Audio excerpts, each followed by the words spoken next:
You're 18 now. Figure it out yourself. Those words from my mother still echoed in the air as she turned to Elise, her perfect daughter, and smiled. The smile I had spent 18 years trying to earn for myself. In that very moment, standing in the living room of our small house in Portland, Oregon, the house where I had spent my entire childhood, keeping every corner spotless, I felt the ground disappear beneath me. Pack your things, my mother said without even looking at me. I've sold the house. My name is Bernadette Collins, 18 years old. And that day I learned one thing. No matter how obedient or hardworking you are, if your mother has already chosen her favorite child, you'll always be the one to blame. I grew up hearing that I was just like your father, the man who left when I was 8. Meanwhile, Elise, my younger sister, was our little angel, the pride of the family. Every achievement of mine went unnoticed, while every mistake Elise made had a reason to be forgiven. The news that Mom sold the house hit me like a bomb, no discussion, no warning. She and Elise were moving to California, to live the American dream, as she liked to say. She'll attend a prestigious school. She deserves this opportunity, my mother would proudly tell the neighbors. And me? I was the daughter she was ashamed of, the one she wished she'd never had. I looked around the house where I used to wake up at 5 a.m. to work the early shift at the bakery before school, where I studied under the kitchen light while Mom and Elise watched movies in the living room. And now, everything was being sold and I didn't even get an explanation. But Mom, what about my college applications? I asked, my voice trembling. Handle it yourself, she said curtly. You're 18, old enough to take responsibility. Elise sat on the couch, scrolling through her phone, smiling faintly. I looked at her, those bright eyes still shining like the whole world was opening before her. You knew about this, didn't you?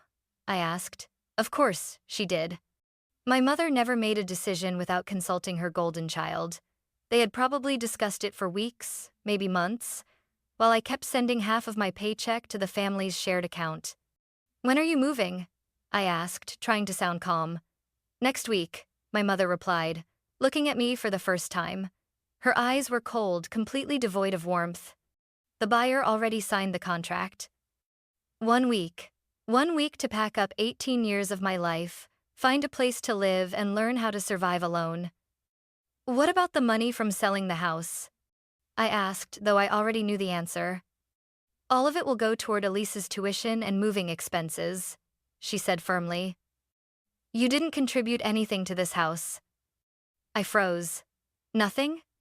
I'd been working since I was 16, never asked for a dime for clothes. I cooked, did laundry, cleaned while Elise went out with friends. Mom, I sent you half my salary every month, I said, my voice shaking. Those few dollars? She scoffed. Barely enough to cover the electricity bill. Elise giggled softly, and Mom smiled back at her. In that moment, I realized I had never truly been part of this family. I was just extra. So where am I supposed to go? I asked. You still have Aunt Nora, your father's sister, don't you? Mom said. Or get a better job and rent a place. Aunt Nora, the woman I only saw at Christmas, who barely knew me. Mom said it as if she were granting me a favor. You can't do this, I said, my voice hardening. I'm your daughter. You're an adult now, she said coldly. Adults take care of themselves. I looked at Elise, hoping she'd at least see how wrong this was. She glanced up, met my eyes like I was a stranger. It's not my business, she murmured, and looked back down at her phone. I walked upstairs to the room that would no longer be mine in a week. Sitting on the bed, I looked around. Everything I owned could fit into 2 suitcases, a few books, some clothes, a couple of certificates. Nothing valuable to them, but everything to me. Downstairs, I could hear my mother's voice, sweet, cheerful as she spoke on the phone. She talked about her new life in California, about how Elise would have a bright future. Her tone was warm and friendly, so different from the woman who had just kicked her daughter out. When she hung up, the house fell silent, a silence filled with 18 years of comparison, criticism, and neglect. I picked up my phone and searched for Aunt Nora's number. My hands were shaking as I dialed. Bernadette? Oh my goodness, it's been so long, her warm but surprised voice answered. I'm okay, Aunt Nora. I began, but my throat tightened. How could I say that my mother had just thrown me out? Mom sold the house, I whispered. She and Elise are moving away. I need a place to stay. There was a long pause on the other end. She sold it without planning anything for you? Aunt Nora asked in disbelief. She said, I'm 18 now and can handle myself, I said as tears streamed down my face. Aunt Nora sighed. Oh, honey, of course you can stay with me. But Bernadette, I have to ask, are you involved with drugs? I froze. What? No, why would you even think that? Your mother called me last month, she said slowly. She told me you were using drugs, stealing from the house to buy them. I was speechless. My mother had fabricated a disgusting story just to cut off the last person I could turn to. Aunt Nora, I swear on my life that's not true, I cried. I've been working at the bakery for 2 years. I've never stolen anything, never touched drugs. I didn't believe it either, she said gently. You didn't seem like that type, but your mother sounded so convincing. She said you sold the TV, the microwave, even the fan. Everything spun in my head. The TV went missing last month. The microwave was broken. The fan was taken for repairs. All of it fit perfectly into her web of lies. Aunt Nora, I said, trembling. I didn't sell anything. I hadn't even realized those things were gone until she mentioned them. Come here, Aunt Nora said after a moment of silence. We'll talk in person. Something's not right, there's more to this than your mother's telling. My mother hadn't just abandoned me, she'd destroyed my reputation, poisoning my name with lies throughout the family. She had painted me as an addict, a thief, a disgrace who deserved to be thrown out. Why? Why would she do this to me? What had I done to earn her hatred? I looked out my window at the neighboring houses, their lights beginning to glow. Families eating dinner together, talking about their day, planning their future. Ordinary things that ordinary families do, things I never had. Tomorrow, I'll start packing. Tomorrow, I'll leave this house forever, taking with me only 2 suitcases and a broken heart. But today, I let the pain flow through me because even though I know it isn't my fault, even though I know I did everything right, it still hurts to be rejected by my own mother. It still hurts to realize that all these years, while I was trying to be the perfect daughter, she was just waiting for the right moment to get rid of me. Aunt Nora's house was on the other side of the city, in a neighborhood I'd only ever passed by. When I stepped off the bus, my hands heavy with 2 suitcases, it felt like I'd landed on another planet. The streets were narrower, the houses simpler, but the air carried a warmth I hadn't felt in years. Aunt Nora was waiting by the door. She looked shorter than I remembered, her silver hair tied up neatly, her floral apron faintly scented with cinnamon. When she saw me, her eyes filled with tears. My goodness, you've grown so much, she said, pulling me into a tight hug. And you've lost so much weight. I couldn't answer. It had been so long since anyone hugged me with genuine affection that I almost cried right there at the doorstep. Come inside, she said, picking up one of my suitcases. I've prepared the back room for you. It's not much, but it's yours for as long as you need. The room was small but clean and tidy. A single bed with a patchwork quilt, a wooden desk, an old wardrobe. On the wall hung a cross and a photo of Aunt Nora with my dad when they were young. I recognized his eyes, the same ones I saw in the mirror every day. Sit down, Aunt Nora said, pointing to the bed. Let's talk a little. She sat on the chair beside the desk, studying me carefully. Her gaze made me feel safe, like she truly wanted to understand. Tell me what happened. Don't hide anything, she said gently. I took a deep breath and began. I told her about the years I spent working at the bakery, sending half my paycheck home every month. About the mornings I woke up at 5 a.m. to work before school, the nights I studied under the kitchen light while Mom and Elise watched movies in the living room. I told her about the constant comparisons, the feeling of never being enough, the way my accomplishments were always ignored. What about the things that went missing? She asked when I paused. I only found out they were gone when you mentioned them. Mom always had a reason. The TV burned out, the microwave broke. I never questioned her because I never dared to. Aunt Nora shook her head, her expression a mix of sadness and anger. 3 weeks ago, your mother called me, she said. She cried and said you were using drugs, stealing things from the house to sell, that she didn't know what to do with you anymore. Each word felt like a knife. To imagine my mother fabricating those lies, crying fake tears, pretending to be desperate about the daughter she was planning to throw away. I almost believed her, Aunt Nora continued. Almost. But something didn't add up. I remembered you as a child, obedient, responsible, and when she called today, saying you ran away from home, I became even more suspicious. She said I ran away? I asked in disbelief. She told me you two had a fight, that you slammed the door and stormed out. She said she was worried, afraid you might do something reckless. My mother had kicked me out but told everyone I'd left on my own. She was painting herself as a heartbroken mother and me as a rebellious daughter. Why would she do that to me? What did I ever do to deserve her hatred? I asked, my voice trembling. Aunt Nora sat beside me, taking my hand. You didn't do anything, sweetheart, she said softly. Nothing at all. Your mother has always been that way. Since she was young, she's needed to be the center of attention, either pitied or praised. But why me and not Elise? I asked. She sighed. Because you're like your father. Not just in looks, but in spirit. You're honest, hardworking. You hate conflict. Your mother hated those things in him, and now she hates seeing them in you. It hurt, but it made sense. My mother had always said, you're just like your father, not as a compliment, but as a sentence. And Elise? I asked.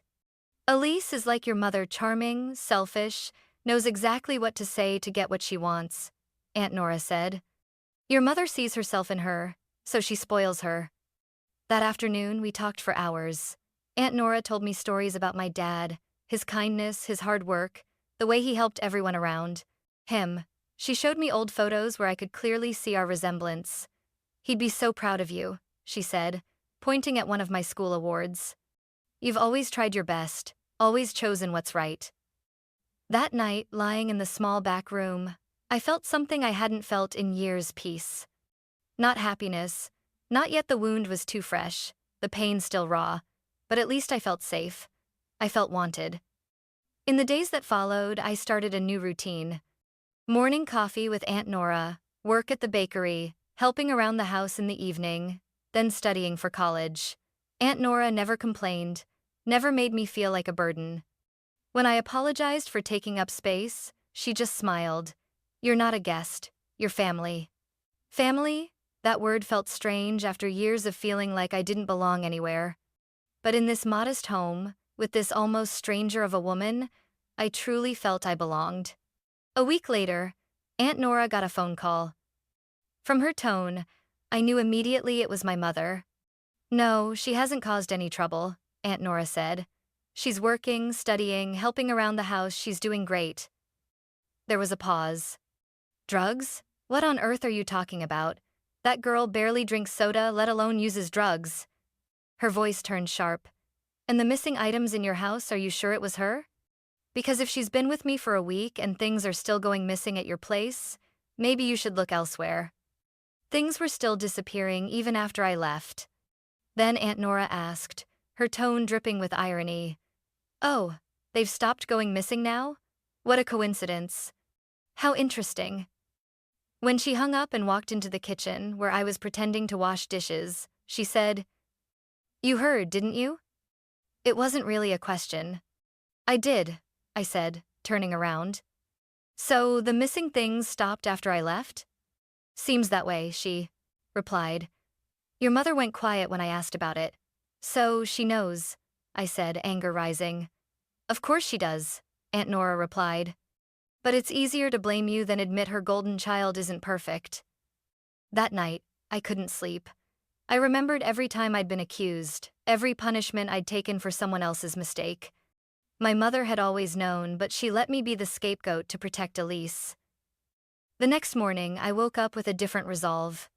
I wouldn't let her keep destroying my name while her daughter caused all the problems. I opened my phone and started drafting a message to confront her, to make her admit everything. But when I finished writing, I looked at the words and deleted them. It wasn't worth it. She would never admit she was wrong, never apologize. It would only hurt me more. Instead, I decided to move forward. I had started working at the bakery when I was 17, and I'd saved enough to support myself for a few months. I had good grades, real chances at college without her approval or love. I had Aunt Nora, a job that gave me independence, and dreams my own, untainted by my mother's toxic expectations. For the first time in 18 years, I was free to be myself, free to choose who deserved to be in my life. 2 weeks passed in a peace I'd never known before. Waking up without fear, eating breakfast without criticism, going to work knowing someone truly cared whether I came home. Aunt Nora had a way of making each day gentle with her witty stories and quiet kindness. But that peace shattered one Thursday afternoon. When I got home from work, Aunt Nora was sitting in the kitchen looking worried. "We have visitors today," she said, motioning for me to sit down. "Visitors?" "Yes, your Aunt Martha and Uncle John, your mother's brother and sister. They say they're worried about you." My stomach tightened. Aunt Martha had always been the biggest gossip in the family, and Uncle John was known for repeating everything he heard without ever checking the facts. "What were they doing here?" "They want to know if it's true that you're using drugs," Aunt Nora said, her voice strained but calm. "Your mother called them too, told them the same story she told me." I closed my eyes, feeling my face burn with shame. Not only had my mother thrown me out, but she had also spread her lies throughout the entire family. "Did they believe her?" I asked. "At first, yes," Aunt Nora admitted. "But when I told them what we'd talked about, that the missing items in her house stopped disappearing after you left, they started asking questions." She stood up, poured me a glass of juice, then sat down again. "I told them how you've been living here, waking up early, working, studying, helping around the house. I've never seen you act strangely or show any signs of addiction." "And what did they say?" I asked. Aunt Martha was thoughtful, she said. "She said when your mother called, she sounded very emotional, very convincing, but some details didn't add up." "What kind of details?" "Well, if you were really using and causing trouble, why would your mother let you stay home for 2 years, working and contributing money to the household? If you were a problem, she would have pushed you out long ago." That made perfect sense. Addicts cause chaos, behave unpredictably, but I was the opposite. I always did my duties, never talked back, never caused trouble. "Uncle John thought it was strange too," Aunt Nora continued. "He remembered when you were little, you were always the most well-behaved at family gatherings, never argued with anyone." "So, did they tell the others?" "They did," Aunt Nora said, a trace of satisfaction in her tone. "They called your father's side of the family, your cousins." Everyone was shocked, because those accusations didn't match the girl they remembered. I felt a mix of relief and anger. Relief that the truth was starting to spread, anger that I'd had to endure all this because my own mother had tried to destroy my name with lies. "There's something else," Aunt Nora said hesitantly.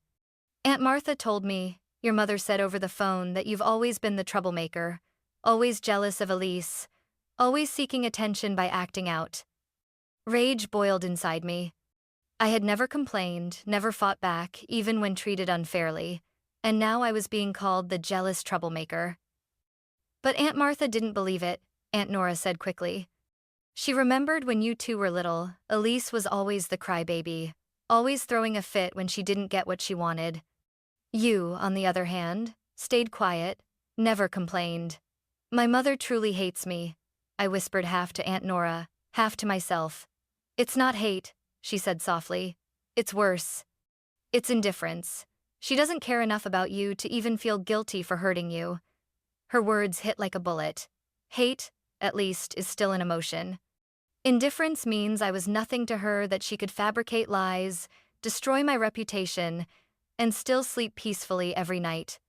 That night, Aunt Nora got another call, this time from my cousin Camille, Aunt Martha's daughter. Camille was 25, always kind to me, though we rarely saw each other. "Yes, dear, Bernadette's here," I heard Aunt Nora say. "She's fine, working, studying hard." A pause, then she continued. "No, not a single sign of drug use. The girl's healthier and calmer than ever. Yes, of course, talk to her. She handed me the phone. My heart raced as I pressed it to my ear. Bernadette? Camille's voice was filled with worry. Are you okay? I'm okay, I said, surprised by how steady I sounded. A little overwhelmed, but okay. Listen, she said quietly. I need to tell you something. What is it? Last Christmas, when your family came over for lunch at Grandma's house, I noticed something strange. I held my breath, waiting. Elise looked odd, restless, kept going to the bathroom. Her pupils dilated. At the time, I thought maybe she'd taken some kind of medication, but now what? I asked. Now that I know she was arrested in California for drug possession, it all makes sense. Bernadette, I believe Elise has been using drugs for a long time and your mother knew. I froze, like I'd just been punched in the gut. Last Christmas, Elise had been using drugs, and all the while I was the one blamed for the missing items, for the tension in the house, for everything. There's more, Camille continued. I remember your mother looked tense that day, always watching Elise, like she was afraid she'd do something wrong. Why didn't you say anything then? I asked. Because I thought it wasn't my place, she admitted, and I never imagined they'd blame you, the one person who had nothing to do with it. When I hung up, I felt both relieved and furious. Relieved that someone finally saw the truth. Furious that my mother had known all along and still chose to accuse me. She knew.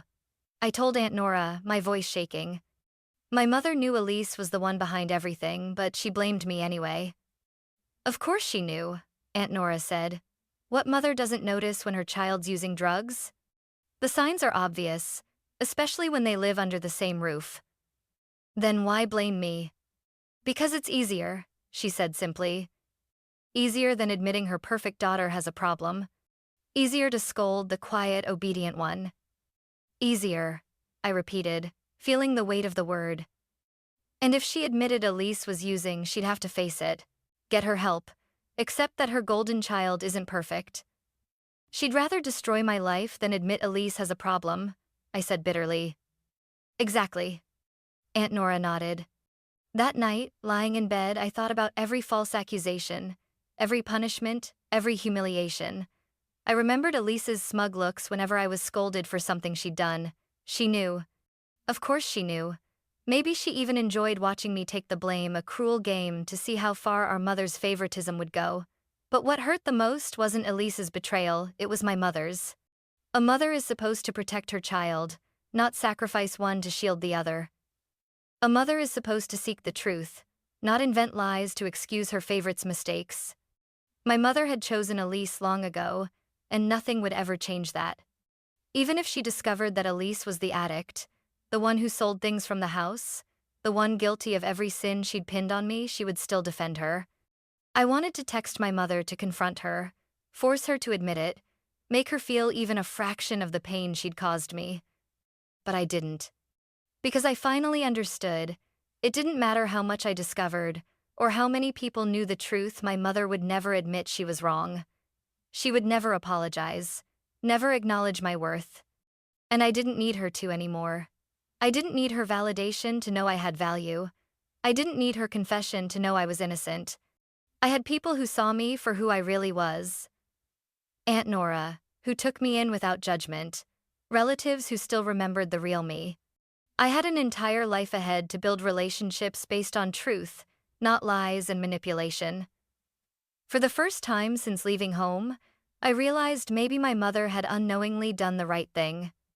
Maybe throwing me out was the best thing she ever did for me because it gave me the freedom to find myself, free from her. Toxic comparisons and false accusations. Tomorrow would be a new beginning, and I would face it knowing that the truth was on my side. 2 months passed in peace, a steady, healthy rhythm, time to rediscover who I was, far from my mother's and Elise's shadows. I'd grown used to the idea that life really was better without them.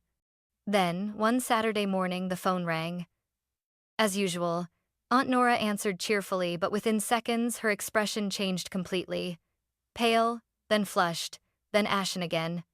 What do you mean, disappeared? She said, her voice rising sharply. My heart pounded. I knew even before she turned to me.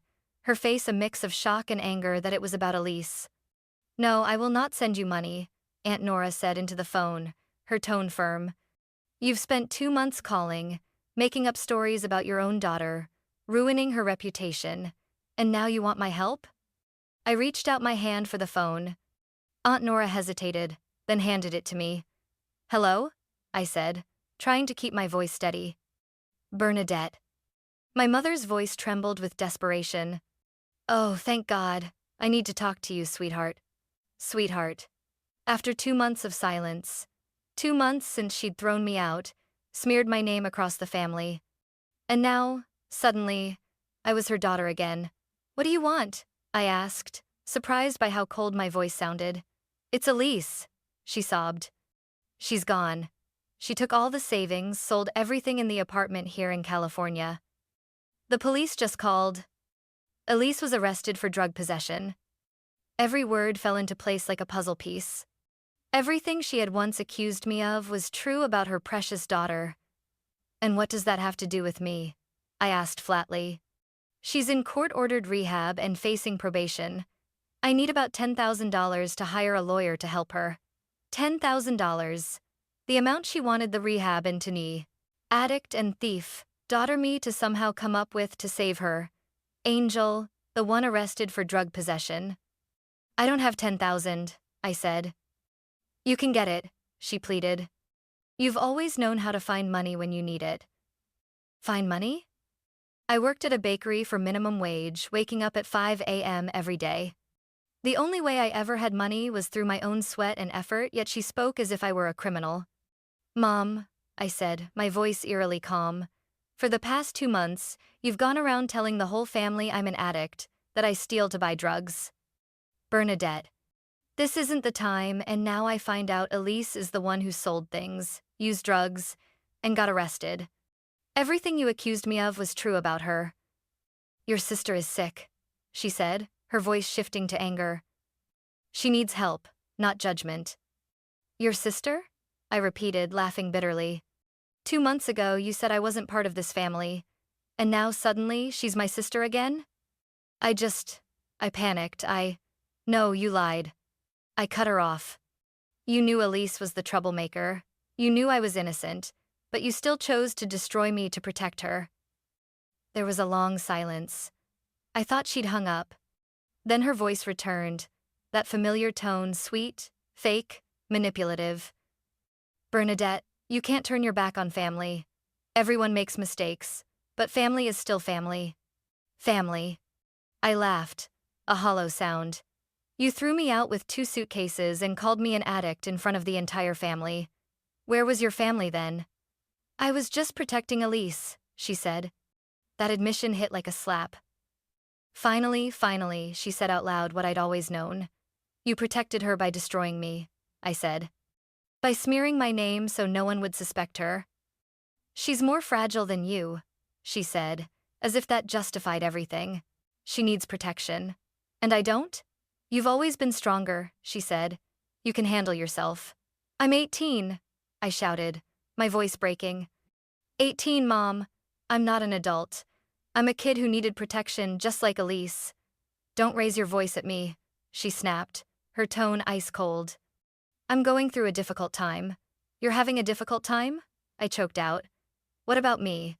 When you kicked me out and called me an addict in front of everyone, was that not difficult?"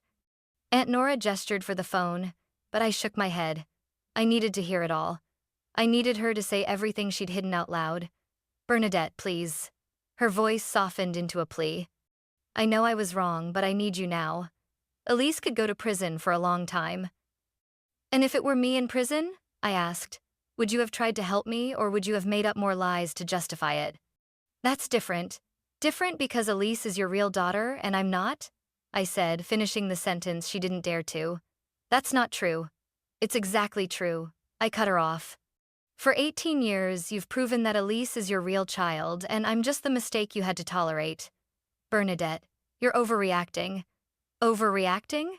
I laughed bitterly.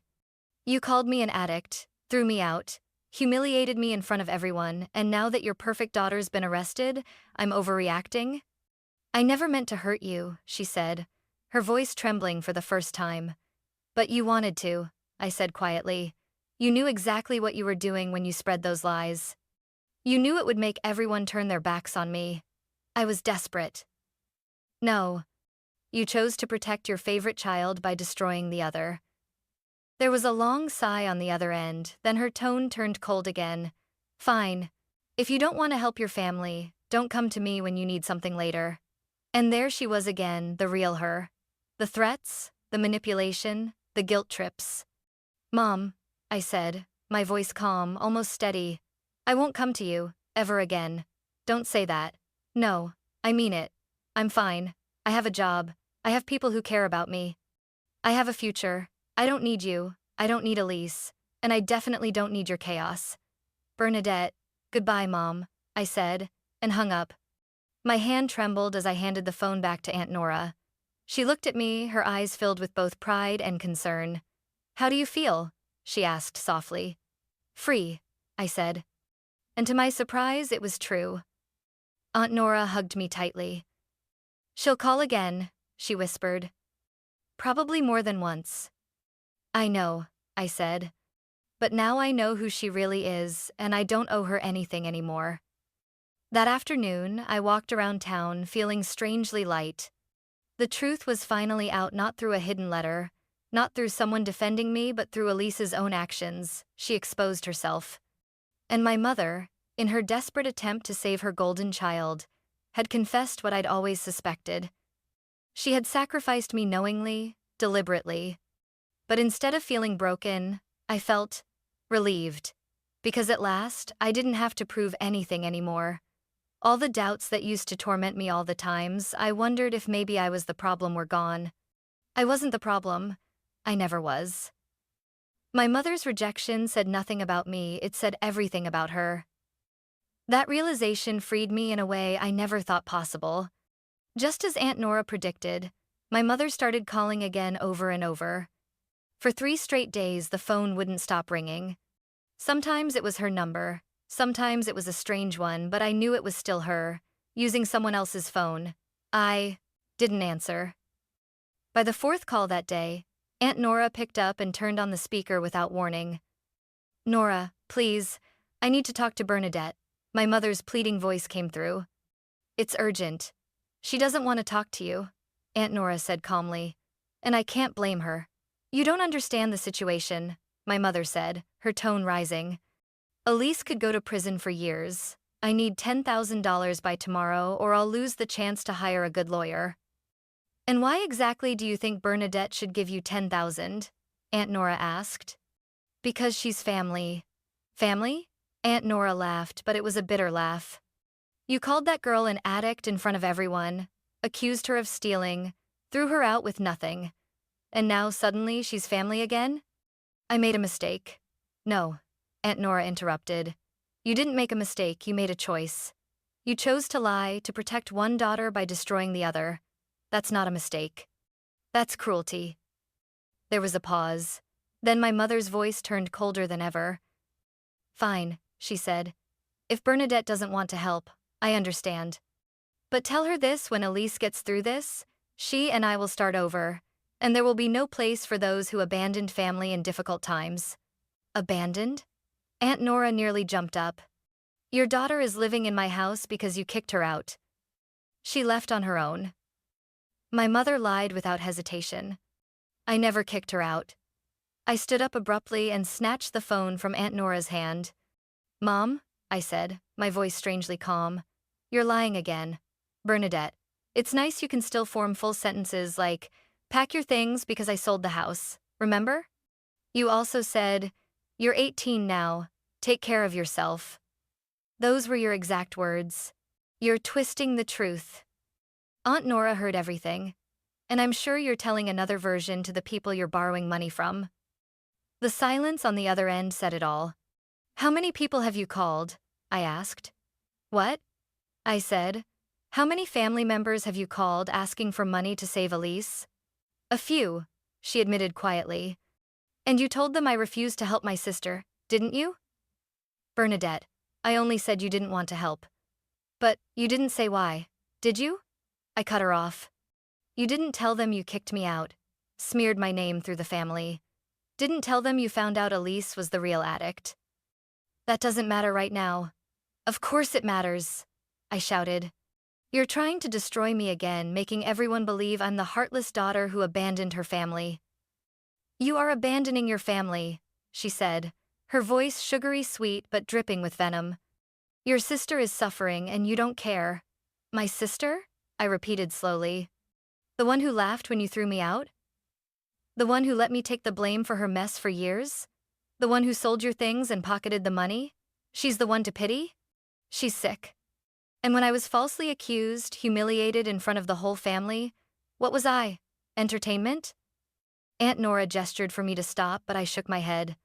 Not this time. I needed to say it all. Listen carefully, Mom, I said, my voice trembling but firm. You had 18 years to be a mother to protect me, love me, support me. But instead you used me as a sacrifice, compared me to Elise, and finally threw me away when I was no longer useful. You've always been loved. No. I cut her off. You never loved me. You tolerated me because I worked, sent money, and kept quiet. That's not true. Then, tell me one time, just one, when you stood by me, when you defended me instead of Elise. It was so long I thought she'd hung up. Finally, she said softly, I don't remember. Because it never happened, I replied quietly. Not once in 18 years. Bernadette, please. I know I was wrong, but I need you now. Elise needs you. No, I said, the word coming out stronger than I expected. You created this mess, now you deal with it. What are you saying? If you don't help, you won't have a family anymore. Family? I sighed. Mom, I haven't had a family for 18 years. The only difference now is that I'm choosing not to have you in my life. You'll regret this. The only thing I regret, I said, is taking so many years to realize you and Elise never saw me as family. Bernadette. Goodbye, Mom, I said firmly. And this time, it's forever. I hung up, then unplugged the phone completely. That afternoon, Aunt Nora got a call from Aunt Martha. Your mother just called her asking for money, Aunt Nora told me. What did she say? I asked. Aunt Martha said, if you wanted money to save an addict, maybe you should have thought twice before throwing your hardworking daughter out of the house. Aunt Nora smiled, satisfied. Anything else? Yes. She's called almost everyone uncles, cousins, even distant relatives. But no one's helping her, not after they learned the truth. The truth spreads like wildfire, Aunt Nora said. Aunt Martha told everyone the lies, what your mother did to you. Everyone's furious. There's one more thing, Aunt Nora added softly. Aunt Martha said your mother's planning to come back to Oregon. Alone? Seems so. Elise will be deported soon. Your mother's out of money, and she has no one left there, and she thinks I'll welcome her back. With open arms? Apparently, Aunt Nora sighed. She still doesn't understand the consequences of what she's done. That night, lying in bed, I thought about it all. My mother had once thrown me out to chase her California dream with her perfect daughter. Now she was lonely and broke in a foreign land. Elise, the golden child, was sitting in prison, waiting to be deported. And me, I was living in a real home, with people who truly cared about me, building a life based on honesty and respect. I didn't feel pity. I didn't feel guilt. Justice had been served not through revenge or hatred, but simply as the natural consequence of their own choices. They chose to cut me out of their lives. Now, they had to live with that choice. 6 months passed since my last conversation with my mother. 6 months of peace, growth, and self-discovery. Life with Aunt Nora had become something I'd never known before a real family. We had breakfast together every morning, shared laughter, comforted each other through rough days. Work at the bakery was going well too. Mr. Mark, my boss, noticed my dedication and promoted me to morning shift supervisor. The pay was better, I could help with expenses and save for college. You've changed, Aunt Nora said one morning as I got ready for work. Lighter, more confident. And she was right. For the first time in my life, I woke up without fear, without walking on eggshells. Then one Thursday, I got a call from an unfamiliar number. A familiar voice said, "Bernadette, it's Camille." "Hi, what's going on?" I asked. "I thought you should know your mother's back in America." My stomach tightened, but it wasn't fear anymore, just a distant curiosity. "When did she come back?" "Last week," Camille said. "She's renting a small apartment downtown. As for Elise, she's been deported." "Elise is in a private rehab facility, an expensive one. Your mother's working as a sales clerk to pay for it." I gave a bitter smile. The woman who once looked down on my menial bakery job was now working retail to support her addicted daughter. "There's more," Camille said quietly. "She texted my mom asking for your number. She said she wants to talk to you." "And did you give it to her?" "Only if you want me to. I just thought I should warn you first." I thanked Camille and hung up, my mind swirling. 6 months had passed, 6 months of rebuilding, of becoming a completely different person. I was no longer that weak, anxious girl who'd been thrown out of her own home. I was stronger, more aware of my worth, and knew how to set boundaries. Was I ready to talk to my mother again? Had she changed? Or was she still the manipulative, selfish woman I remembered? I decided to find out. "Give her my number," I told Camille when I called back. "But make it clear if she calls asking for money or tries to manipulate me. I'll hang up immediately." 2 days later, my phone rang. It was her. "Hello, Bernadette." Her voice rasped, tired, older than before. "Thank you for agreeing to talk to me." "What do you want?" I asked bluntly. "I want to apologize," she said, and there was something different in her voice, something I'd never heard before. "And to tell you how things are now." "I'm listening." "Elise is in rehab," she began. Her addiction was much worse than I realized. She admitted she started using drugs when she was 15, selling things from the house back then to buy them. 15. That meant she'd already been addicted for 3 years when my mother started blaming me for the missing items. "The therapist at the center told me something that's haunted me," she continued. "He said when parents protect an addicted child too much and blame someone else, they actually make the addiction worse. And he said, that's exactly what I did. By blaming you, I allowed Elise to keep using without facing any consequences." It was the first time she'd admitted that her actions had hurt not only me, but Elise too. "Bernadette," she said, her voice trembling, "I know I have no right to ask for forgiveness. I know I destroyed our relationship and maybe it can't be repaired." I waited for her to go on. "But I want you to know that I understand now. I know you were always a good daughter and I treated you horribly because I was too afraid to admit Elise had a problem." "Why are you telling me this now?" I asked. "Because you deserve to hear it," she said. "For 18 years you tried to be the perfect daughter, and I never once acknowledged it. Are you acknowledging it now because Elise disappointed you?" I asked. "Or because you finally realize you were wrong?" "Maybe you're right," she admitted. "Maybe I only realized the value of a good child once I lost her and was left with chaos. At least this time, she was honest." "Bernadette," she said softly, "I'm not calling to ask you to come back. I know that's impossible. I just want to ask if someday you might give me a chance to be a real mother." "I don't know," I said truthfully. "I'm still trying to process everything." "I understand," she said, "and I'll understand if you never forgive me." "Forgiveness isn't for you," I said, surprised by how clear my voice sounded. "Forgiveness is for me so I can move on without carrying the anger." "And can you?" I thought for a moment. The fury that had once burned inside me had softened. Not because she deserved forgiveness, but because I deserved peace. "I'm trying," I said. "Can I call sometimes, just to check in?" "Okay," I said after a few seconds of hesitation. "But no pressure, no expectations. And if at any point I need to stop, you have to. Respect that." "I promise," she said. "Bernadette?" "Yes?" "You've become an incredible woman not because of me, but in spite of me." When I hung up, a wave of emotion washed over me. Not happiness, not full forgiveness, but closure.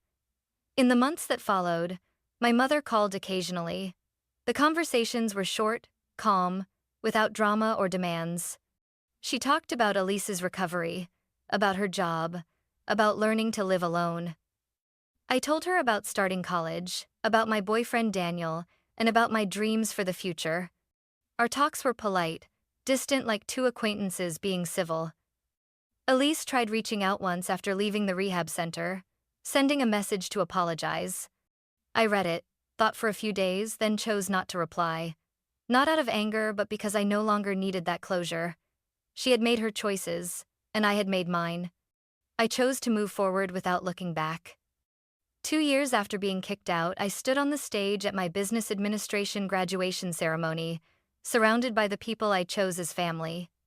Aunt Nora sat in the front row, eyes brimming with proud tears. Daniel stood beside her, holding a bright bouquet. My cousins, college friends, even Mr. Mark, the bakery owner, now like a second father, were all there. My mother wasn't. She knew about the graduation and had asked to come. I told her I wasn't ready. Maybe one day I would be. Maybe not. And that was okay. Because I had learned something important. Family isn't defined by blood, but by choice. By the people who stand by you when you fall, celebrate when you rise, and love you simply for who you are, not for what you give them.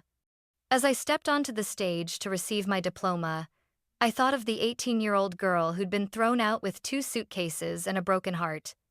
I thought of how small, unwanted, and worthless she had felt.